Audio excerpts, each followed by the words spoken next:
अरे बताया नहीं, कल आएगी ना तो पूछ लूंगी। चुड़ैल जी, आपका क्या प्लान है?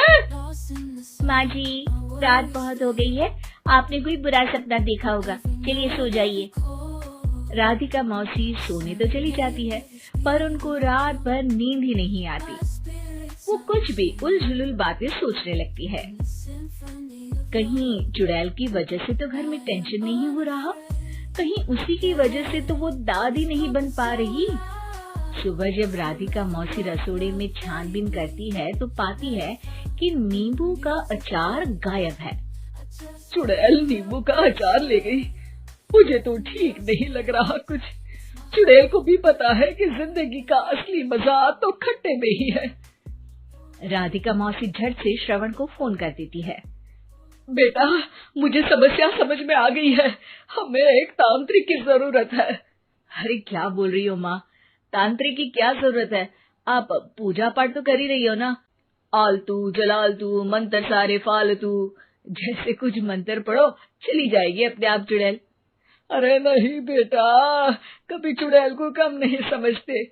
अरे तुझे पता भी नहीं चलेगा कि कभी वो छल करके काजल की जगह घर की बहू खुद बन जाएगी। क्या माँ, कुछ भी बोल रही हो, कहाँ काजल और कहाँ चुड़ैल। वैसे एक बात बताओ, काजल को अगर गाने के लिए बोल देना तो चुड़ैल काजल की आवाज सुनकर घर तो क्या धरती लोग छोड़कर चली जाएगी। तुम ना पढ़े लिखे बच्चे हर चीज को मजाक समझते हो। तुम रहने दो, मैं खुद ही तांत्रिक को बुला लेती हूँ। अच्छा सुन, शाम को इमली लेके आना। क्या है कि चटनी खाए बहुत दिन हो गए है ना। नहीं माँ, इमली तांत्रिक से ही मंगवा लो ना, आटा वगैरह भी उसी से पिसवा लेना। देखो मुझे काम करना है। श्रवण रात को कई तरह की सब्जियों के साथ माँ के कहने पे चटनी के लिए इमली भी ले आया था, लेकिन राधिका मौसी के दिमाग में अलग ही फिल्म चल रही थी। उन्हें अब सिर्फ शक ही नहीं यकीन होने लगा था कि शायद चुड़ैल ने श्रवण पर अपना जाल बिछा दिया था, जिस वजह से श्रवण उनकी बात ही नहीं मान रहा था। पर कोई नहीं, आने वाली रात में राधिका मौसी खुद तैयार हो गई चुड़ैल को पकड़ने के लिए। रुद्राक्ष की माला, तुलसी का पत्ता, हनुमान चालीसा सब हाथ के पास ही था, बस चुड़ैल का इंतजार था।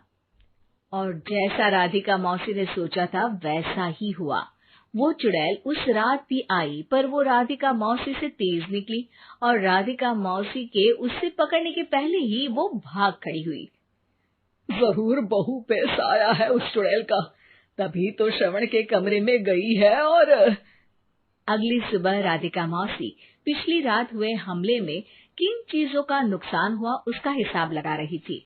उनके खेमे से एक आम के अचार की शीशी भी गायब हो चुकी थी, और वो इमली भी जो कल श्रवण लेकर आया था। राधिका मौसी इस बारे में सोच ही रही थी कि श्रवण जल्दी से रसोड़े में आकर दवाइयों की पोटली ढूंढने लगता है। अरे बेटा, क्या हो गया? अब माँ, वो काजल की तबीयत खराब है, बहुत घबराहट हो रही है उसे। हे भगवान, मैंने पहले ही कहा था कि तांत्रिक को बुला लेते हैं, पर नहीं, अब देखो उस चुड़ैल ने काजल को अपने वश में करना शुरू भी कर दिया है। हालांकि श्रवण भूतों में विश्वास नहीं करता था, पर अब वो भी डर जाता है और राजी हो जाता है एक तांत्रिक को बुलाने के लिए। कुछ ही घंटों में तांत्रिक आ जाते हैं और राधिका मौसी तांत्रिक जी को सब बता देती है। घोर संकट, घनघोर संकट, चुड़ैल को मारू जोर चाकट, ओम भट स्वाहा खटखा के आहा। अरे ये क्या मंत्र है? मेरे खुद के ओरिजिनल मंत्र है, कल रात को ही लिखे हैं, अच्छे लगे तो दाद चाहूंगा। एक और मंत्र सुनो, अर्ज किया है आब्राकडाब्रा, दिल्ली बम्बई आगरा, चंदा मामा सोरले सुरन मामू जारा। ये मंत्र है? अरे कोई चालीसा वालीसा पढ़ो ना। वक्त कम है, 40 नहीं पड़ेंगे, 20-25 में काम चलाना पड़ेगा। अलग निरंजन जाके लंदन, मुफ्त का मंजान घिस मेरे नंदन। अरे जल्दी करो तांत्रिक जी, जल्दी करो। तांत्रिक अपने उल झलूल मंत्र पढ़ने लगता है। श्रवण को तांत्रिक पे शक होता है। वो अपने एक डॉक्टर दोस्त को कॉल कर देता है ताकि कोई अनहोनी हो तो इमरजेंसी में चीजें मैनेज हो जाए। तांत्रिक धुनी रमाता है जिसकी वजह से कमरे में काफी धुआं हो जाता है और जिसकी वजह से बहू की घबराहट बढ़ जाती है। अब भागेगी चुड़ैल। हाँ। बहू खांसते हुए धुएं से बचने के लिए बाहर चली जाती है। अरे भाग रही है, भाग रही है। पीछे पीछे श्रवण भी जाता है। बहू एक सोफे पर बैठ जाती है। तभी डॉक्टर दोस्त आ जाते हैं और श्रवण को पानी लाने के लिए कहते हैं। थोड़े चेकअप के बाद डॉक्टर कहते हैं, मेरे हिसाब से जाप का काम पूरा हो गया है।